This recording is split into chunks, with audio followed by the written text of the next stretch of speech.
అస్సలాముఅలైకుం అందరికీ నమస్కారం. సోదరులారా, నెల్లూరు జిల్లాలో పర్యావరణం నాశనం అయిపోయింది.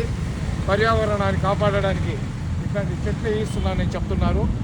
ఈ చెట్లు నాటిన తర్వాత వైఎస్ఆర్సీపీ వాళ్ళు నారాయణ గారిని విమర్శించినప్పుడు వైఎస్ఆర్సీపీ వాళ్ళు చేస్తుంది తప్పు అని చెప్పి ఆ రోజు మేము వైసీపీ వాళ్ళని విమర్శించడం, వాళ్ళని ఖండించడం జరిగింది.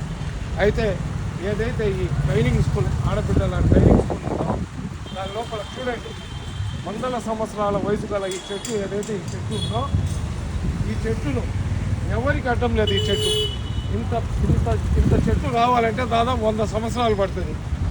చెట్టు కోసము రోడ్లను మార్చుకుంటారు, చెట్టు కోసము బిల్డింగ్ ప్లాన్లను మార్చుకుంటారు.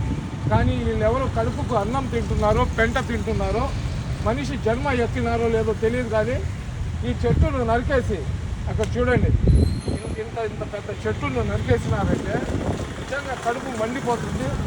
ఎవరైతే ఈ చెట్టును నరికినారో, ఏ కాంట్రాక్టర్ అయితే ఈ చెట్టును కట్ చేసినాడో అతని మీద చర్యలు తీసుకోవాలా.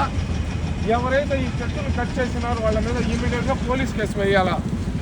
ఎవరెవరైతే పర్యావరణాన్ని రక్షించాలా, పర్యావరణాన్ని కాపాడాలనుకుంటున్నారో వాళ్ళందరూ కూడా దీని మీద చర్య తీసుకునేదాకా పోరాటం చేయాలని కోరుకుంటున్నాం. కావాలి.